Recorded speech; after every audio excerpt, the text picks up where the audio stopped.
আচ্ছা, কখনো কি ভেবে দেখেছো কোনো কিছুর অর্থ বোঝার আগেই আমাদের মস্তিষ্ক ঠিক কিভাবে তার অস্তিত্ব টের পায়? Welcome to my YouTube channel psychology expert with টুইনসেল। প্রিয় শিক্ষার্থীরা, আমি Mohammad Tahinur Rahman, lecturer, department of psychology, doctor Maleya college, Dhanmondi, Dhaka. প্রিয় শিক্ষার্থীরা, যে উদ্ধৃতি আমি দিলাম এই উদ্ধৃতি হচ্ছে সংবেদন অধ্যায় থেকে।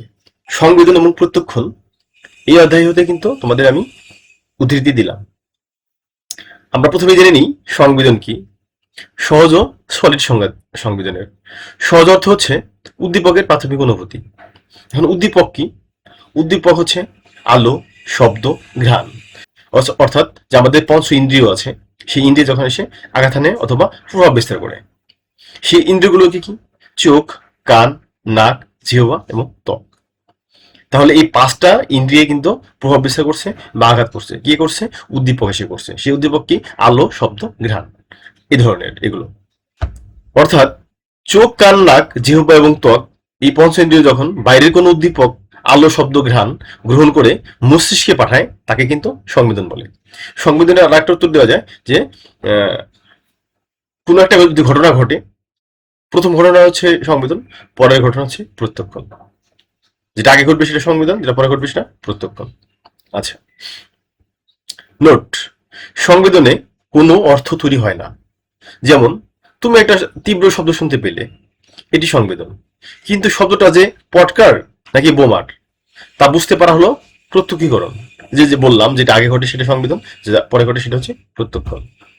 চিপসের প্যাকেট হাতে রাখো, বলো এই চিপসটা মুখে দেওয়ার পর জিহ্বা যে টক বা ঝাল টেস্ট পেল, তা সংবেদন।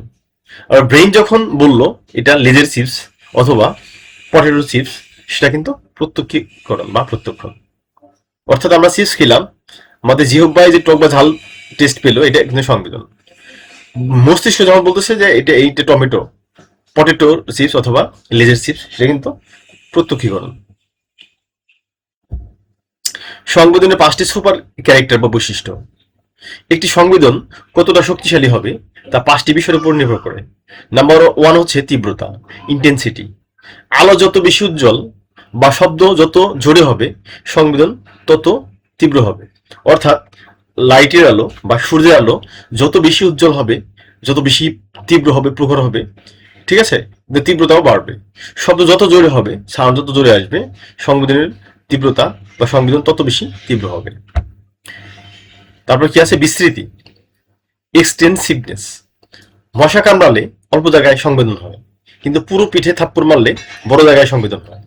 অর্থাৎ আমরা যদি মশা যেখানে কামড়ায়, আমাদের কামড় দেয় হাতে বা পায়ে, ওই অল্প কিছু জায়গায় কিন্তু আমাদের সংবেদন তৈরি হয়, পুরো শরীরে কিন্তু সংবেদন তৈরি হয় না। আর আমাদের পিঠে যদি কাউকে থাপ্পড় মারা হয়, কিন্তু যত ওই জায়গায় জোরে থাপ্পড়টা লাগবে, পুরো পিঠে কিন্তু বিষয়টা জ্বালানি হয়ে যায়। অর্থাৎ মোটামুটি ভালো একটা জায়গা স্পেস নিয়ে কিন্তু সংবেদনটা তৈরি হয়। ডিপেন্ড করে উদ্দীপকের উপরে, উদ্দীপকটুকু কতটুকু তীব্রতা এবং কতটুকু শক্তিশালী।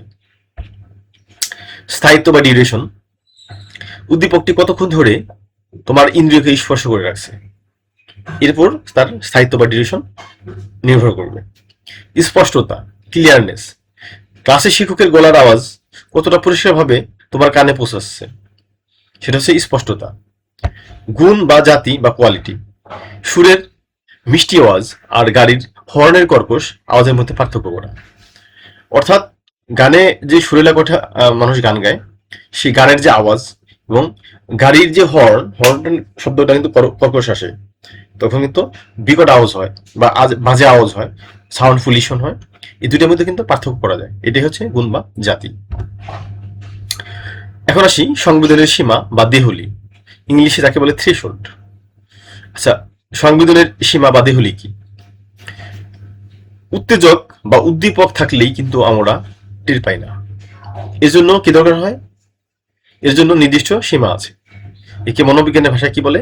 দেহলি বা থ্রেশহোল্ড।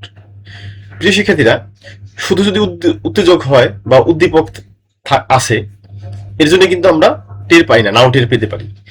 কেন না টের পেতে পারি? যদি থ্রেশহোল্ড বা সংবেদনের সীমা বা দেহলি না থাকে।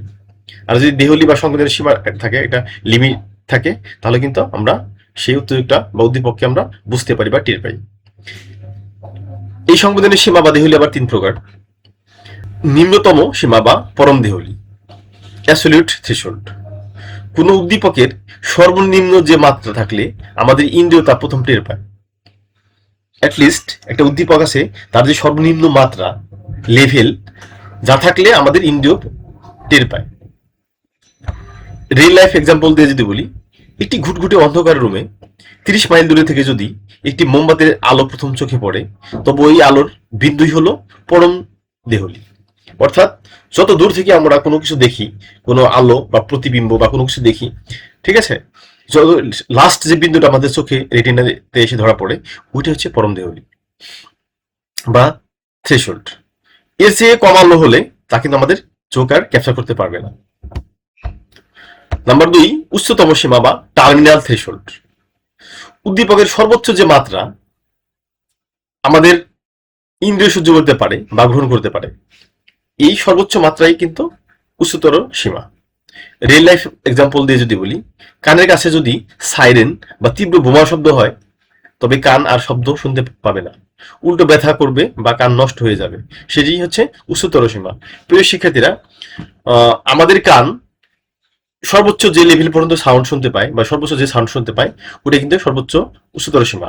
অনেক সময় আমরা যদি কানে হেডফোন দিয়ে গান শুনি বা বাইরের অনেক শব্দ আসে, সেই শব্দটা যদি এত বেশি তীব্র হয়, যে পর্যন্ত আমাদের কান আর রিসিভ করতে পারবে না, নিতে পারবে না, তখন কিন্তু আমরা কিছুই শুনতে পারবো না। শব্দ হচ্ছে কিন্তু খুব তীব্র, বাট আমরা শুনতে পাচ্ছি না, কেন কান অত ওই লেভেল পর্যন্ত বা ওই সীমা পর্যন্ত শব্দ রিসিভ করতে পারবে না। একটা নির্দিষ্ট টাইমের পরে বা একটা লেভেলের পরে কিন্তু আমাদের কান আর শুনতে পাবে না, তখন কিন্তু আমরা কিছুই বুঝতে পারবো না, উল্টো কান ব্যথা হবে। এখন আসি প্রান্তীয় সীমা বা পার্থক্য সীমা বা দেহলি, ডিফারেন্স থ্রেশহোল্ড।